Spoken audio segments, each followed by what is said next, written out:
Boa noite. Você está feliz? Amém. Amém. Gente, eu preciso conversar para vocês. Eu já tinha superado o fato de que na minha infância eu fui privado de ver Dragon Ball. Mas agora eu vou precisar de terapia. Abre sua Bíblia comigo lá em João capítulo 4, você pode sentar.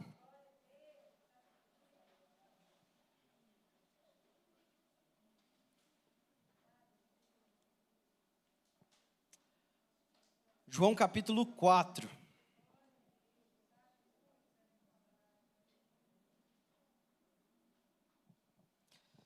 Repete assim comigo, ó. Jesus não quer enviar ninguém quebrado. Fala para o seu irmão, Jesus não quer enviar ninguém quebrado. Olha só, João capítulo 4, verso 1, fala assim. Os fariseus ouviram falar que Jesus estava fazendo e batizando mais discípulos do que João, embora não fosse Jesus quem batizasse, mas os seus discípulos. Quando o Senhor ficou sabendo disso, saiu da Judéia e voltou mais uma vez a Galiléia. Era-lhe necessário passar por Samaria. Assim chegou a uma cidade de Samaria chamada Sicar, perto das terras que Jacó dera ao seu filho José. Havia ali o poço de Jacó. Jesus, cansado da viagem, sentou-se à beira do poço. Isso se deu por volta do meio-dia. Nisso veio uma mulher samaritana tirar água e Jesus lhe disse: dê-me um pouco de água. Os seus discípulos tinham ido à cidade comprar comida. A mulher samaritana lhe perguntou: como o Senhor, sendo judeu, pede a mim, uma samaritana, água para beber? Pois os judeus não se dão bem com os samaritanos. Jesus lhe respondeu: se você conhecesse o dom de Deus e quem está pedindo água, você teria pedido e ele lhe daria água viva. A mulher disse: o senhor não tem como tirar água do poço, o poço é fundo. Onde pode conseguir essa água viva? Acaso o senhor é maior do que o nosso pai Jacó, que nos deu o poço, do qual ele mesmo bebeu, bem como seus filhos e o seu gado? Jesus respondeu: quem beber dessa água terá sede outra vez, mas quem beber da água que eu lhe der nunca mais terá sede. Ao contrário, a água que eu lhe der se tornará nele uma fonte de água a jorrar para a vida eterna. A mulher lhe disse: Senhor, me dê dessa água para que eu não tenha mais sede, nem precise voltar aqui para tirar água. E ele lhe disse: vá, chame o seu marido e volte. Não tenho marido, ela respondeu. Jesus disse: você falou corretamente, dizendo que não tem marido. O fato é que você já teve 5, e o homem com quem você vive agora não é o seu marido. O que você acabou de dizer é verdade. A mulher disse: Senhor, vejo que é profeta. Nossos antepassados adoraram neste monte, mas vocês judeus dizem que Jerusalém é o lugar que deve adorar. Jesus declarou: creia em mim, mulher.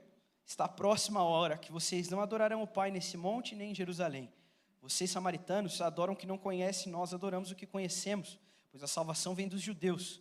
No entanto, está chegando a hora, e de fato já chegou, em que os verdadeiros adoradores adorarão o Pai em espírito e em verdade. São estes os adoradores que o Pai procura. Deus é espírito e é necessário que os seus adoradores o adorem em espírito e em verdade. Disse a mulher: eu sei que o Messias, chamado Cristo, está por vir.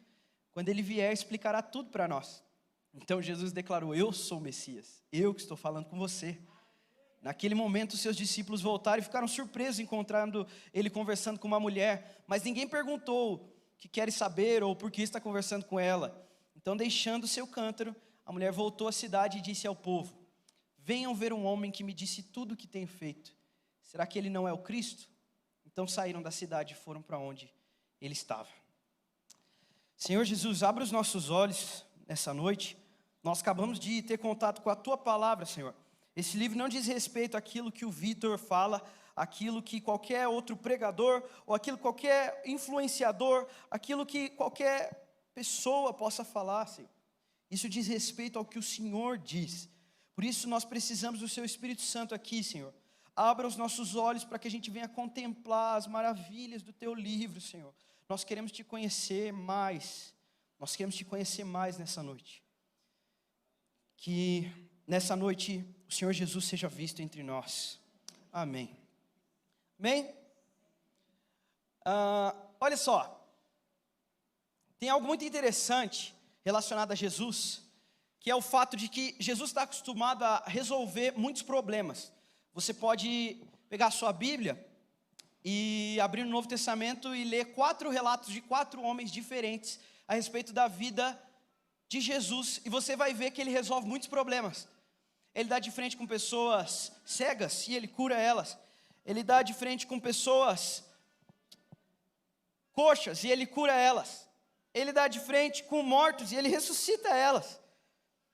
E é interessante porque todos os problemas que Jesus resolve, ele resolve de uma forma diferente da gente. Porque tem uma coisa que você e Jesus têm em comum. Vocês dois encontram um problema todo dia. Não é verdade? Todo dia a gente dá de frente com um problema. A diferença entre nós e Jesus é que nós costumamos botar muito esforço para resolver os problemas. E Jesus lida com problemas com algo chamado identidade. Jesus ele não coloca esforço em fazer. A resolução dos problemas que Jesus encontra sempre parte de um local chamado identidade. Isso é interessante porque às vezes eu leio a Bíblia, sabe, e eu fico pensando assim, meu Deus, eu queria, sabe, eu não sei como é pegar um cântaro e ir buscar água num poço ao meio-dia, mas nesse dia eu queria estar lá. Eu queria ser alguém com um cântaro na mão no dia em que Jesus vai pegar água. Como eu queria ser. Mas aí eu começo a pensar, o que será que eu falaria por Jesus? Porque eu provavelmente, eu também teria dificuldades em entender quem ele é, como essa mulher teve.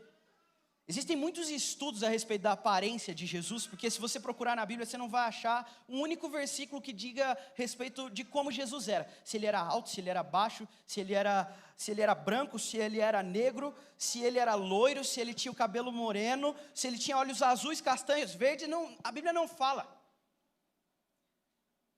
E é provável que Jesus fosse um homem extremamente comum, porque nenhum dos autores do Novo Testamento gasta um versículo para falar de como Jesus parecia. Jesus era extremamente comum. Provavelmente você não reconheceria Jesus. Ele passaria batido na sua frente. E Jesus aparece para uma mulher samaritana. E quando Jesus dá de frente com um problema dela, Jesus identifica que o tipo de sede que ela tem não é o tipo de sede que nós costumamos ter. Aquela mulher, ela não estava à procura de água. E essa mulher, quando dá de frente com Jesus, ela faz algumas perguntas, ela apresenta alguns problemas, e eu gostaria de propor para você que Jesus está esperando a gente fazer a pergunta certa. Eu gostaria de propor algo um pouco mais além. Toda vez que nós identificamos um problema, nós colocamos os questionamentos, que não são simples questionamentos, são os questionamentos dos quais nós estamos presos. Todo ser humano está preso em 2 questionamentos específicos, e eu quero falar com você sobre isso. Quando nós abrimos a Bíblia em João capítulo 4, e nós vemos Jesus indo para Samaria, você já começa a identificar um problema. Você fala, peraí, se você estudar um pouquinho a história, você vai identificar que Jesus é um judeu, e que os samaritanos, eles têm problemas com os judeus, tanto quanto os judeus têm problema com os samaritanos. O problema aqui era racial. Se você acha que o racismo é forte hoje, você não está entendendo o que está rolando nesse tempo. Para os judeus, o povo samaritano era um povo descartável, porque eles já tinham se misturado tanto com outros povos, que eles não podiam mais ser considerados judeus, sabe? O que os judeus também não davam conta é que eles já tinham se misturado com tantos povos. Já não existia mais uma raça pura de judeu. Mas eles tratavam assim, para eles eram os verdadeiros judeus e os samaritanos não. Por isso, quando Jesus dá de frente com essa mulher, o primeiro questionamento que ela faz é o questionamento que nós fazemos sempre quando nós damos de frente com os problemas. E o que ela fala é: como? Como, Senhor? E eu imagino Jesus, sabe, porque você tem que ter a consciência de que há uma dupla natureza na pessoa de Cristo. Vitor, o que esse treco que você está falando quer dizer? Isso significa que Jesus ele é 100% homem e 100% Deus. Sabe, Jesus ele não tem que escolher, sabe? Não é como 2 botões que ele aperta, e se ele apertar o de homem, ele abaixa o de Deus, e se ele apertar o de Deus, abaixa o de homem. Ele é 100% homem, 100% Deus. Então Jesus chega para fazer uma conversa que ele já sabe todo o caminho, mas ele escolhe trilhar ela mesmo assim. Então ele chega e ele pede água, Porque você acabou de ler o texto inteiro, nós lemos 30 versículos. Parabéns, você já leu bastante da Bíblia hoje. Olha só, nesses 30 versículos, Jesus não pula para o final. Jesus não chega para ela e fala assim, olha só, você já teve 5 maridos, esse que você está agora nem é seu, faz sentido? Ela fala, uau. Não, ele chega assim? Não. Ele fala, eu quero água. Pode me dar água? E aqui eu sinto Jesus esperar o questionamento correto, sabe? Quando é que ela vai me perguntar? E ela começa com a pergunta errada. Ela fala, Senhor, como o Senhor, sendo judeu, pode vir ter comigo uma samaritana? Vitor, o que quer dizer esse como? O como é a prisão da ansiedade e do medo. Todas as vezes que nós damos de frente com um problema, o primeiro questionamento que a carne puxa para fora, para gritar, é como? Como é que eu resolvo? Como é que eu faço? Como vai se dar? Deus tem uma promessa para a minha vida, como é que essa promessa se realiza? Deus, eu sinto que eu encontrei o meu propósito, Senhor. Eu sinto que agora eu sei para que eu nasci. Como? Como é que eu faço agora? Como é que eu chego lá? Como é que eu realizo? Deus, como é que eu saio, Senhor, da crise financeira que eu estou? Deus, como é que a cura se dá? Deus, como é que as coisas vão acontecer?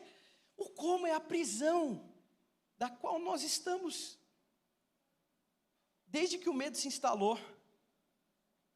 E o problema é que Deus não está interessado nas nossas perspectivas horizontais e medrosas.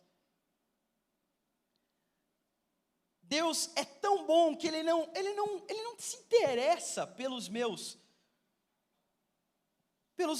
anseios horizontais. Vitor, o que isso quer dizer? Nós costumamos trabalhar com aquilo que nós temos de mais prático e é a visão. Eu vejo vocês agora, com certeza, eu tenho uma certeza aqui. Eu estou nesse lugar e vocês também. Eu tenho essa certeza, porque é o que eu vejo, é a minha visão, é o meu horizontal, é aquilo que está palpável. E todas as vezes em que eu dou de frente com um problema sobrenatural ou natural, eu quero trazer isso para a minha esfera. E eu puxo isso com uma pergunta: Deus, como? A impureza do coração nos leva todos os dias para um julgamento interno. Todo ser humano se julga dentro do seu coração. Eu costumo chamar isso de o julgamento oculto. Tem um tribunal oculto dentro de mim todos os dias. O Vitor senta na cadeira de réu para ser julgado pelo próprio Vitor. E o coração do Vitor condena o Vitor todos os dias. É o tribunal oculto do coração. Se você ler Romanos capítulo 2, você vai ver que Paulo explica que como os gentios não tiveram contato com os oráculos do Senhor, ou seja, com a lei de Deus, há uma lei do coração que julga e mostra que ele é condenado todos os dias. É por isso que nenhum ser humano é indesculpável diante de Deus. Sabe aquele questionamento que a gente sempre tem? Puxa, Vitor, mas como que aquele cara lá no fim do mundo, que nunca ouviu falar de Jesus, ninguém nunca fez um apelo para ele, sabe, Vitor, eu acho que se esse cara morrer, ele vai para o céu, porque, sabe, Deus não é injusto assim, não é que nem a gente que está ouvindo aqui, sabe, esse cara... Eu falo para você, segundo a Bíblia, há um tribunal oculto do coração. Todos os homens são julgados e condenados todos os dias por si mesmos. E quando a gente chega nesse julgamento, a gente senta na cadeira do réu, deixa o coração julgar e a gente sai condenado sempre. É por isso que Jesus, o processo da salvação, ele é um processo simples. Ao mesmo tempo que ele é extremamente complexo, porque é o próprio Deus assumindo a cadeira de réu que eu me coloco sempre no meu coração. Isso a minha mente não entende. É por isso que quando eu dou de frente, todos os dias, com a minha impureza, o meu coração grita, como? Como é que eu saio daqui, Senhor? Como eu me liberto? O como é o buraco sem fim na mente do sem fé. Fala comigo isso, como é o buraco sem fim na mente de alguém sem fé. Olha só, tem um momento nos evangelhos, em Lucas, capítulo 17, verso 6, que os discípulos chegam para Jesus e eles vêm com um pedido, que eu olho e falo, nossa, eu faria muito esse pedido. Quando você lê a Bíblia ali, se você não conhecia a história, né? Você vai passar ali e você vai falar, caramba, agora eles acertaram. De tudo que eles pediram para Deus, eles acertaram agora. Porque eles já pediram umas coisas tão bizarras, sabe? Ficaram discutindo, já pediram para sentar do lado dele, do trono, no reino dele. Já pediram para ser o maior. Mas dessa vez eles acertaram. Eles falam para Jesus, Senhor, aumenta a nossa fé. Agora sim. A gente imagina que Jesus vai falar, puxa vida, finalmente vocês me pediram uma coisa boa. Finalmente, vocês pararam de me pedir coisa boa, vocês pararam de me pedir casa, carro, vocês pararam de me pedir aumento, vocês pararam de pedir dinheiro, vocês pediram para aumentar a fé. Parabéns! E olha só a resposta de Jesus. Lucas 17, verso 6, ele respondeu, se vocês tiverem fé do tamanho de uma semente de mostarda, poderão dizer a esta amoreira, arranque-se, plante-se no mar, e ela obedecerá. O que é uma amoreira, Vitor? É uma montanha, um monte. Está falando assim, ó, se você tiver a fé do tamanho de um grão de mostarda, você vai poder olhar para essa montanha e falar assim, ó, desce para o mar. E é interessante porque essa resposta de Jesus, ela é extremamente, como posso dizer, insensível. Jesus olha para aquilo que eu falo, puxa, isso é difícil, hein? Ele desconsidera. Ele nem senta para conversar. Ele fala, olha só, você quer mais fé? Você não precisa de mais fé. Porque se você tiver uma fé do tamanho de um grão de mostarda, você já é capaz de tirar um monte do lugar e jogar no mar. O problema não é a falta da fé, é a falta do uso da fé. É por isso que o como é um buraco sem fim no coração de alguém que não usa, de alguém que descarta a fé. Porque enquanto eu descarto a fé, Jesus descarta o meu impossível. Ele olha para mim e ele diz, Vitor, você não precisa de mais fé. Você precisa desfazer a parceria com o como. Vitor, você está preso num como. Todos os dias você acorda se perguntando, como eu ganho mais dinheiro? Como eu vou ser alguém que vai vencer na vida? Como eu tenho sucesso? Senhor, como pode? Como? Senhor, como isso? Como aquilo? Como? Eu estou preso em um buraco de medo, porque o como me parece a solução. É por isso que Jesus, no Sermão da Montanha, ele nos encontra e ele fala assim, olha só, vocês não deviam se preocupar com o que vocês vão comer ou vestir. E é interessante porque Jesus ele poderia dar ele podia concluir esse pensamento dele com algumas coisas que seriam mais confortáveis para nós. Ele poderia falar assim, Vitor, você não precisa se preocupar com o que você vai comer e vestir, porque se você fizer um jejum de Daniel, eu vou te dar o que você precisa. Não, Vitor, você não precisa ficar preocupado com o que você vai comer ou vestir, porque se você der uma oferta de X, aí eu vou prover o que você precisa. Isso seria extremamente confortável para nós, porque isso é mensurável, isso se encaixa dentro do como. O problema é como Jesus apresenta para mim a solução para o meu buraco sem fim. Ele fala, Vitor, não se preocupa, porque há um Pai. Só que, quando Jesus me leva para o campo dele, eu fico todo perdido, gente. Porque não se trata mais de como fazer, se trata de quem ele é. E nesse lugar, nós encontramos um desconforto. Nós não queremos ficar. Por isso que Jesus desconsidera o que a gente classifica impossível. Porque a fé é a libertação do como. Ah, Vitor, muito bom esse ponto, aleluia, uau. Muito bom. Nem muito bom. Todas as vezes em que caímos nos nossos próprios medos e inseguranças, são as vezes das quais abraçamos a pergunta errada. Nós queremos o como, nós lutamos por um resultado, e Jesus não. Bill Johnson diz assim, olha, Jesus nos uniu de tal forma com uma missão impossível, que ou permanecemos rendidos sob a influência dessa missão, ou reduzimos o ministério ao que é humanamente impossível. Você pode discordar, você pode ficar com raiva, você só não pode anular. É só isso. Você pode falar, eu não sou bom, mas você não pode anular o mandamento. Vitor, eu não sou bom em exercer a minha fé. O problema é seu, mas a Bíblia diz, você pode discordar e falar, eu não concordo tanto, mas tudo bem. A Bíblia diz, nós podemos discordar, nós podemos brigar, a gente pode entrar na porrada, cara, só a gente não pode anular isso aqui. E o que está aqui diz respeito à palavra do próprio Deus. E quando ele dá de frente com um problema, a solução dele não está em me dar uma receita de bolo. A solução dele não está em falar sobre o meu como. A solução dele está dentro de quem ele é. Por isso que Filipenses 4, versos 6 e 7 diz, não andem ansiosos por coisa alguma, mas em tudo pelas orações e súplicas e com ações de graças, apresentem os seus pedidos a Deus. E a paz de Deus, que excede todo entendimento, guardará o coração e a mente de vocês em Cristo Jesus. A ansiedade e a preocupação é o resultado de uma mente prisioneira do como. Quando aquela mulher dá de frente com Jesus e Jesus fala, água, ela fala, como? E Jesus está olhando para ela, eu imagino Jesus olhando e esperando ela fazer a pergunta certa. Quando é que ela vai perguntar a coisa certa? E ela fala, Jesus, como? E Jesus, não é sobre o como. Eu quero ir com você para a segunda pergunta dela. Ela fala assim, tá bom, mas onde você vai arrumar essa água? Onde?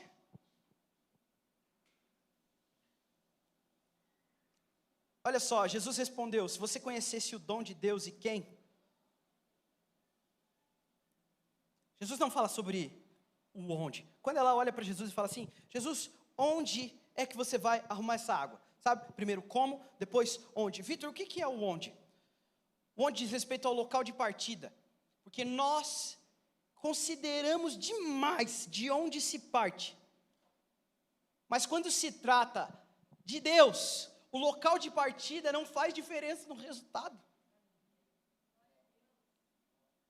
Abraham Kuyper diz, não há 1 centímetro quadrado em todos os domínios de existência, do qual Cristo, que é soberano sobre tudo, não possa dizer, é meu.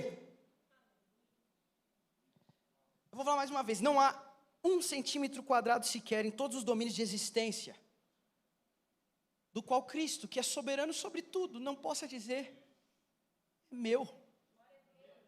Quando nós olhamos e falamos, Senhor, como a gente abre espaço para o medo? Quando nós olhamos e falamos, onde nós abrimos espaço para a dúvida, será que aqui está bom? Olha, sabe, fulano tem um testemunho incrível, sabe? Olha só que maravilhoso esse testemunho, mas e de onde eu estou? Será que de onde eu estou também é possível?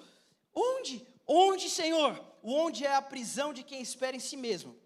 E essa parte aqui, ela dói um pouco, então aperta o cinto, tá? Quando nós falamos de onde, não é uma dúvida simplesinha, sabe, de olha, será que realmente é possível? Eu vou te falar onde está a raiz do onde. A raiz do onde está em quem espera em si mesmo. Quando nós questionamos para Deus se o nosso local de partida, eu não sei se você está entendendo, o seu local de partida é a sua situação, é aquilo que você considera um problema, ok? Quando nós consideramos o nosso local de partida para poder levar para Deus nosso problema e ver se há possibilidade de Ele realizar algo que Ele queira, na verdade o que nós estamos construindo e o que nós estamos regando todos os dias é a esperança de que eu sou quem age no propósito que Deus quer fazer. É por isso que o onde é a prisão de quem espera em si mesmo. A raiz do onde é o orgulho. A raiz do onde é a esperança de poder construir em si mesmo um império. A raiz do onde é a esperança de que eu mesmo posso sair de onde estou. Eu mesmo posso agir em direção à solução.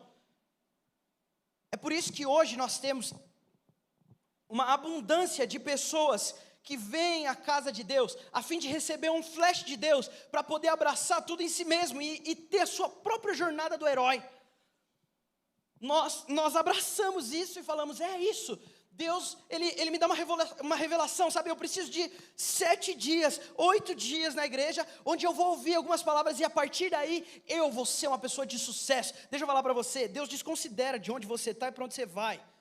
Porque a palavra de Deus não diz respeito a o quão grande o seu propósito vai ser. A palavra de Deus diz a um Deus tão grande que envolve seres humanos inúteis como nós em um propósito gigante.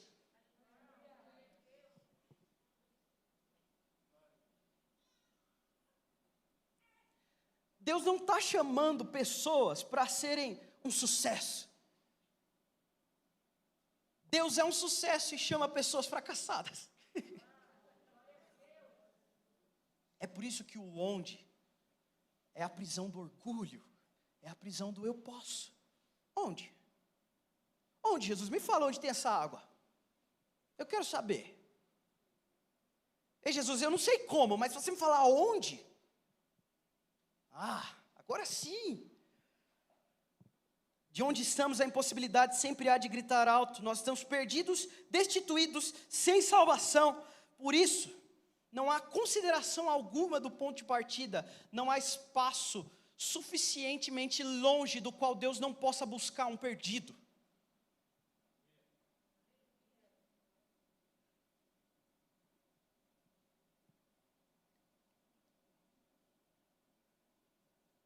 Amém, Vitor? Esse ponto também foi bom.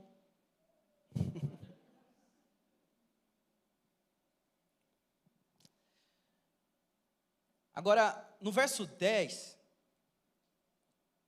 depois de Jesus ouvir como, e ele fala, não é essa, não é esse o questionamento. Ele ouviu onde? Não, também não é esse. Será que ela não vai perguntar? Deixa eu te falar, o como é a pergunta errada. O onde é a pergunta errada. E o problema é que a gente ama esses dois, a gente quer lidar com todos os problemas com esses dois. Como eu resolvo? Onde eu resolvo? E Jesus está esperando que a pergunta correta venha. É por isso que em João 4, verso 10, Jesus diz, se você conhecesse o dom de Deus e quem está pedindo água? Eu imagino Jesus olhando nos olhos de uma mulher com 5 maridos e um amante. E olhando para ela e falando, sabe toda essa sede que você tem? Sabe tudo isso que você está buscando em muitos lugares e não acha? Sabe a solução que você procura em como? A solução que você procura em onde? Se você soubesse quem. Só que nós estamos tão presos em como resolver as coisas. Senhor, sabe, esse mês está tão difícil, Deus. Como é que eu vou resolver? Senhor, esse mês está tão difícil, Senhor, de onde vai vir a solução? E Jesus está olhando, puxa, se você tivesse um tempo para me perguntar, quem?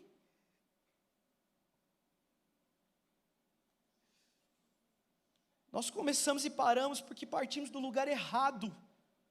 Jesus não deu início no seu ministério até ouvir uma revelação genuína de identidade. Por que você acha que você é tão bom assim? Que você pode sair abrindo o peito para tudo, sem saber quem é. É por isso que Jesus não vai mandar ninguém quebrado.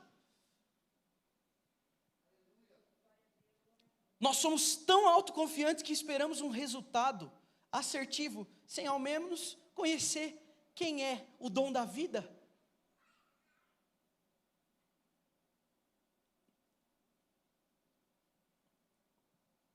O nosso problema com quem? Nosso problema em desfazer parceria com como? Desfazer parceria com onde? Para abraçar o quem? É porque o quem não diz respeito a mim. Porque a Bíblia ela não é um livro sobre quem eu sou.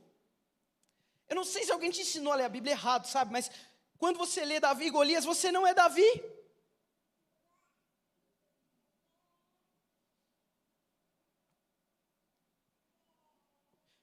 Quando você lê Gideão e os 300, você não é Gideão, cara. Você não é.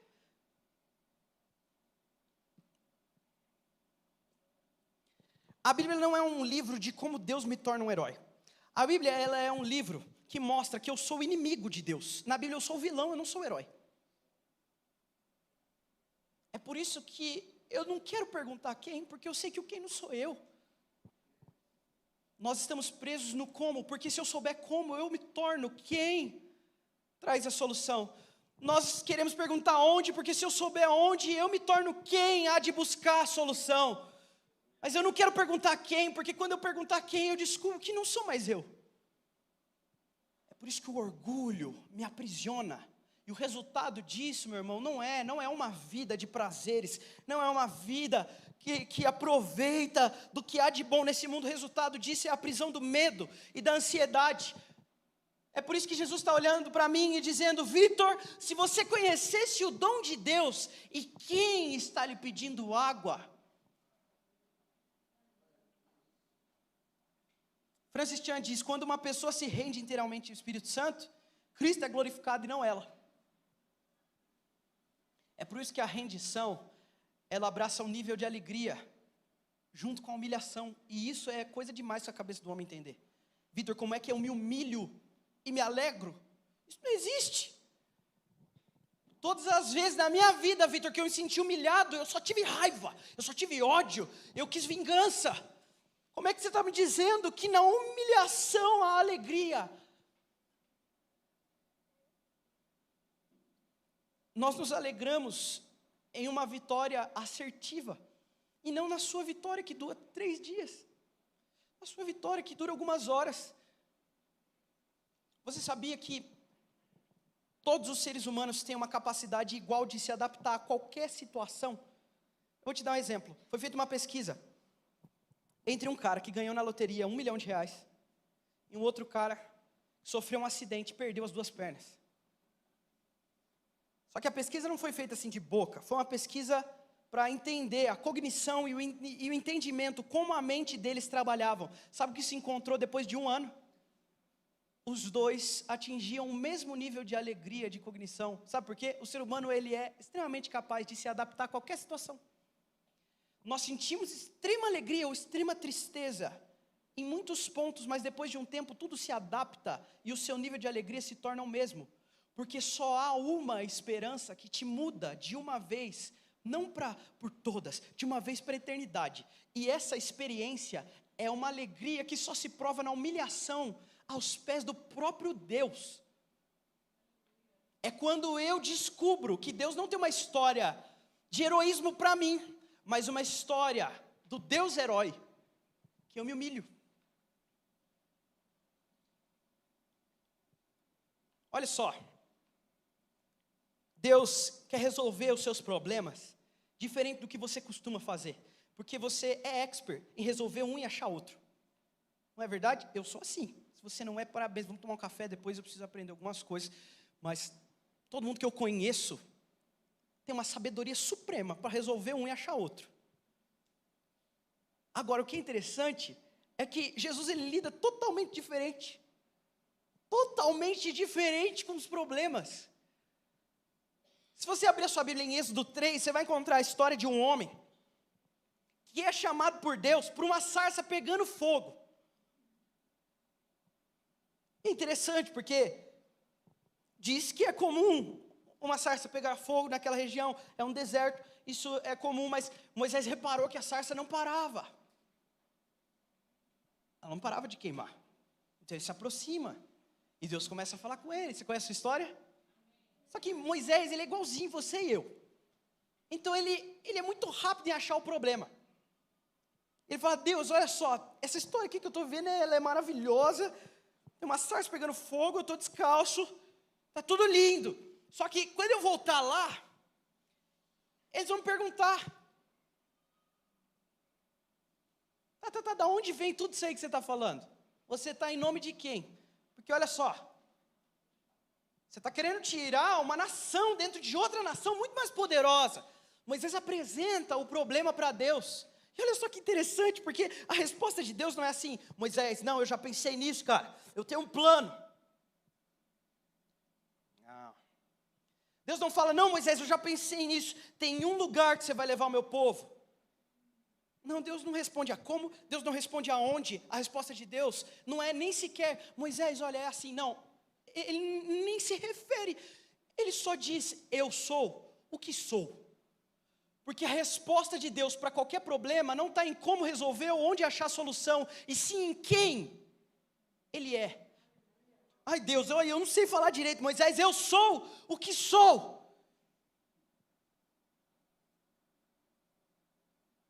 Deus não olhou para Moisés e falou, Moisés, que é isso, cara? Você não confia em si mesmo? Poxa, Moisés, cara, será que você não... Olha só, você não está precisando de umas aulas comigo, Moisés. Levante sua cabeça. Não. Deus desconsidera de onde você está partindo, em como você pensa resolver. Ele só diz, eu sou. Eu sou. Se você soubesse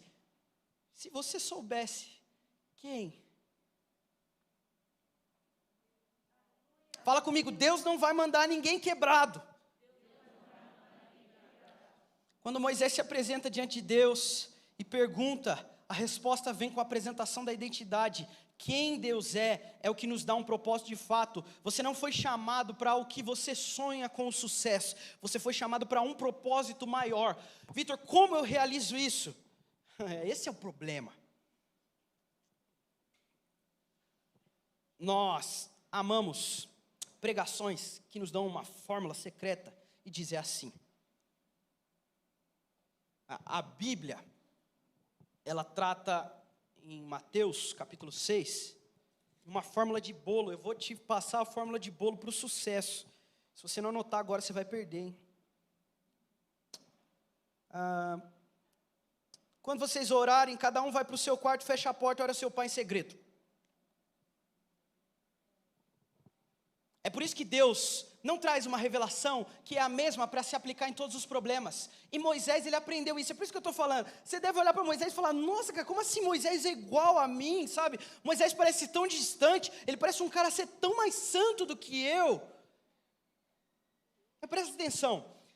Moisés já passou tudo isso aqui, já passou 10 pragas, ele já passou pelo mar se abriu, ele viu os cavaleiros de Faraó serem inundados por um mar que acabou de se abrir. Ele acabou de ver tudo isso. E aí tem um povo com sede. Aí Deus fala, Moisés, vai lá e bate na rocha. Da rocha vai verter água para o povo. Ele bate na rocha, o que acontece? Água. Eu imagino a cabeça de Moisés. Então é assim que funciona. Cajados batem em rochas e águas saem de rochas. Lá na frente o povo vai gritar por água de novo. E aí Deus vai falar para Moisés, Moisés, dessa vez o plano é o seguinte. Fala com a rocha. Só que Moisés está tão viciado num como,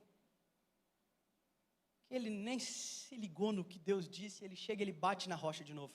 Só que sabe o que custa isso para Moisés? Custa uma entrada visível naquilo que a gente mais gosta, o plano horizontal, de uma terra que Deus tinha prometido. Porque todas as vezes que nós chegamos a Deus com o como, essa pergunta, ela é tão suja, ela é tão indigna, ela é tão insultante diante de Deus. Quando eu digo para Deus, Deus, como? O que eu quero de Deus é uma fórmula da qual eu possa viver sem Ele. Deus, eu quero saber como faz, porque eu não preciso vir aqui te ouvir. O como é tão sujo, ele é tão sujo.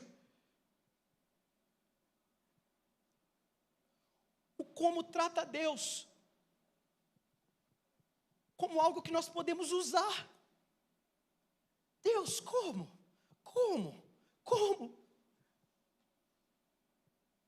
Deus é tão misericordioso, porque Ele olha nos nossos olhos e Ele continua a dizer, filho, se você soubesse quem é o dom de Deus,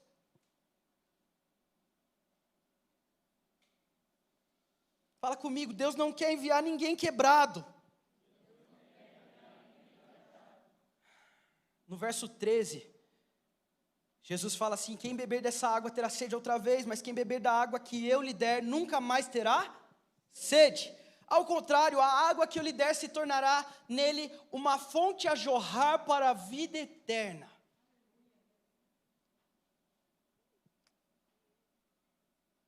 É interessante que o retrato da igreja de hoje é um retrato muito diferente do que Jesus chama em todos os encontros de resolução de problema dele. Nós encontramos um retrato de cristão do século 21, que chega sempre morrendo de sede para Deus. Sempre morrendo de sede. Deus, como eu mato minha sede? Deus, eu tenho uma sede, sabe? Eu tenho uma sede por ser próspero. Eu tenho uma sede por ser alguém de sucesso. Eu tenho uma sede por ser reconhecido. Senhor, eu tenho uma sede por ser amado. Eu tenho uma sede. E essa sede, ela é saudável no primeiro dia em que você dá de frente com Deus. O problema é quando o plano de Deus te transformar numa fonte, ele fracassa, porque nós estamos tão interessados em como realizar as coisas, nós estamos tão quebrados em nós mesmos, que nós continuamos a chegar em Deus com sede, só que essa sede, meu irmão, ela não é a sede de Deus, ela é a sede pelo sexto marido. Você já teve 5 e o sexto que você não está dando certo, ele nem é seu. Você já tentou viver de todas as formas, e essa que você está tentando agora, é inútil, não vai dar certo também. Você já tentou ser rico de várias formas, e eu vou te falar, essa aí que você está, essa fórmula, ela nem é sua. Você já tentou alcançar reconhecimento em algum lugar, e eu vou te falar, essa aqui que você está tentando, ela também não é sua não.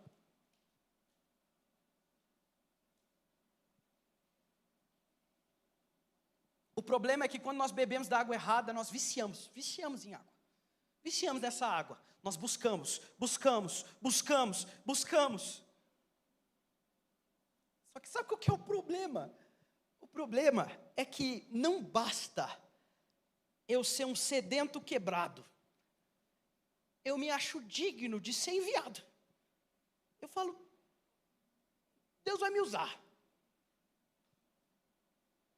Não, mas Deus vai, sabe,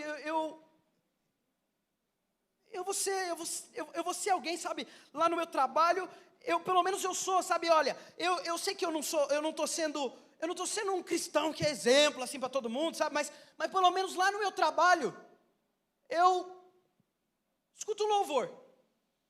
Pelo menos lá no meu trabalho eu sou um cristão lá, sabe, pelo menos eu estou lá, eles sabem que eu sou crente. Não basta eu ser um sedento quebrado, eu ainda acho que eu sou digno de ser enviado. Só que deixa eu te falar, Deus não quer enviar ninguém quebrado. Ele não quer enviar ninguém quebrado. Art Katz diz, nós precisamos de sacerdotes que virão e ministrarão diante das pessoas, somente depois de ter ministrado para Deus no lugar santo. Salmos 27, o salmista diz, o Senhor me ocultará no interior do seu tabernáculo e me porá no alto de uma rocha. Maravilhoso. Mas a gente gosta de inverter. O Senhor me porá no alto de uma rocha. E um dia, uma hora, que só Ele sabe, eu me ocultarei no santo tabernáculo.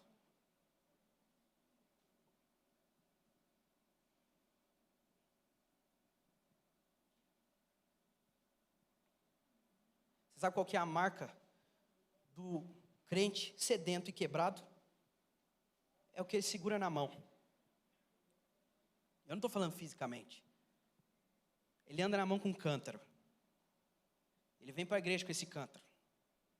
Ele senta aqui esperando ouvir alguma coisa que enche o cântaro. Para ele voltar para casa e beber dessa água.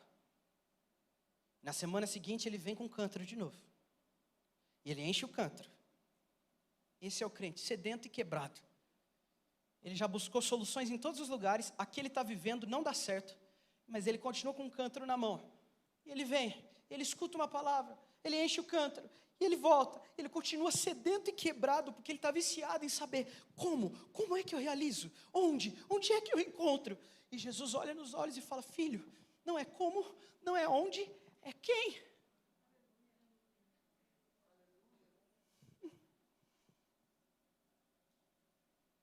Alguns de nós vêm à igreja esperando pelo dia em que Deus irá chover sobre as nossas finanças, sobre os nossos relacionamentos, sobre as nossas emoções.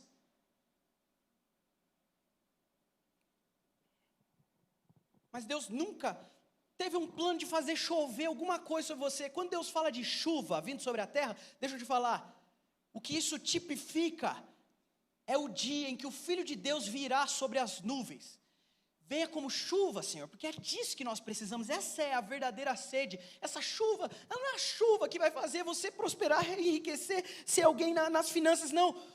Você precisa entender, Deus não está planejando uma chuva na sua vida. Eu vou te falar o que Ele está planejando. João 7,37, no último dia mais importante da festa, Jesus estava numa festa, ok? Você já foi numa festa? Ok? Uma festa decente Jesus estava, hein? Jesus se levantou e disse em alta voz, eu quero que você imagine essa cena. Jesus, aquele 100% homem, 100% Deus, numa festa. Jesus sobe na mesa. Todo mundo olhando, falei, o que esse judeu doido está fazendo? Ele olha nos seus olhos e fala para você, se alguém tem sede, venha a mim e beba.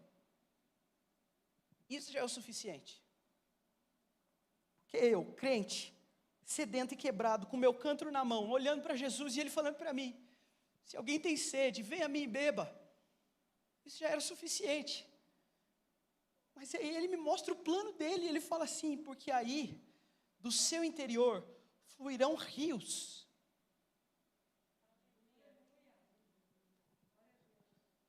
Só que o nosso coração tão viciado no como e no onde, é tão orgulhoso, soberbo e egoísta, que nós estamos esperando pela chuva, e Deus está dizendo, filho, eu quero tirar um rio de você.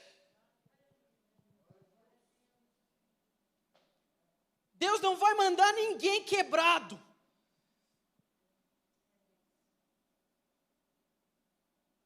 Quando Jesus fala isso nessa festa, é interessante que nessa festa, essa festa era uma festa que estava meio traiçoeira, olha só. Jesus estava lá, os discípulos estavam lá, mas tinha gente encomendada para prender Jesus lá. Só que quando Jesus faz isso aqui, esses guardas voltam para os fariseus e mestres da lei que tinham mandado, que tinham pagado para prender. E você sabe o que esses caras falam para esses fariseus? Os fariseus chegam e falam, e aí, cadê o homem? E eles respondem assim no verso 46. Ninguém jamais falou da maneira como esse homem fala.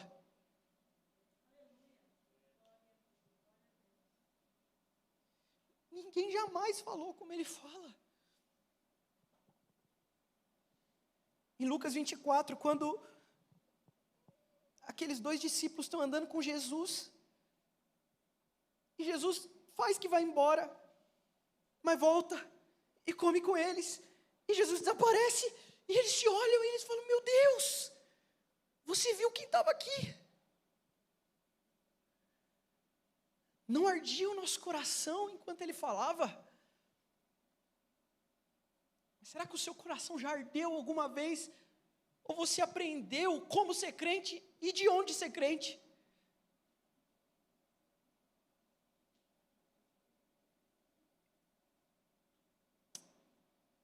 Ou você morre com sede, ou se aproxima da beleza de Jesus e se torna uma fonte.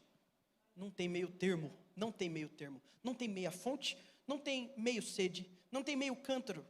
Não tem metade de um cântaro. Não tem como ser enviado com um cântaro.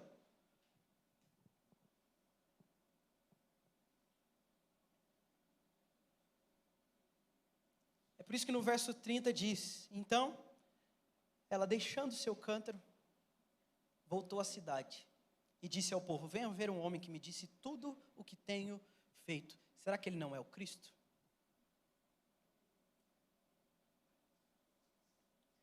Ou você morre com sede, ou você deixa o cântaro e vira uma fonte. Ou você morre de sede, ou deixa o cântaro e vira uma fonte. Porque Jesus não vai mandar ninguém quebrado.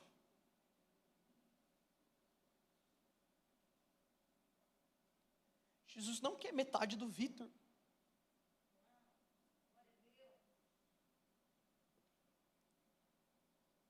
Se você quiser, você pode ficar de pé agora.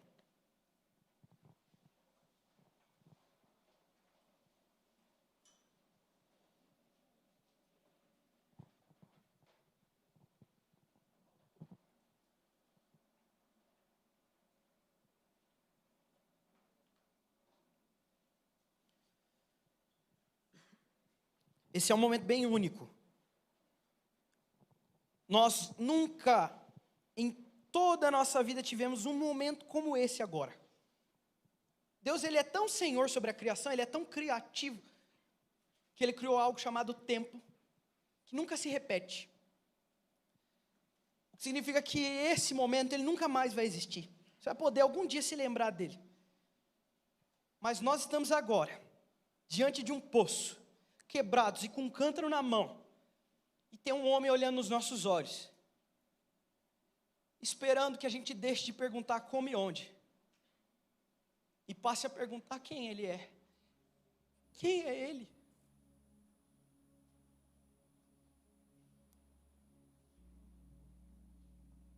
A gente podia orar junto agora, eu podia fazer uma oração power para você, falando em línguas ou qualquer outra coisa. Você precisa agora, você, olhar nos olhos de Jesus. Se você quer continuar quebrado e com seu cântaro na mão, está tudo bem. Jesus te respeita. Mas você pode olhar nos olhos dele agora.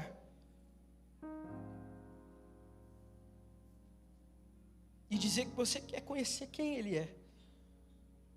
Você pode falar para Jesus: Jesus, olha, eu tenho passado a minha vida buscando como. Eu já me envolvi com tantas fórmulas. Eu já me envolvi com tantos meios, com tantos caminhos. Eu já tentei tantas vezes como. Eu já tentei procurar onde. Eu já tentei, Senhor, mas eu não consegui. Eu quero saber quem você é, Senhor. Quem, Senhor? Quem o Senhor é?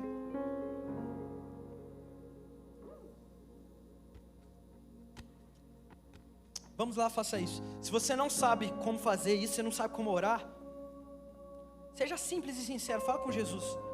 Jesus, eu quero te conhecer. Alguns de vocês agora vão sentir um toque do Espírito Santo.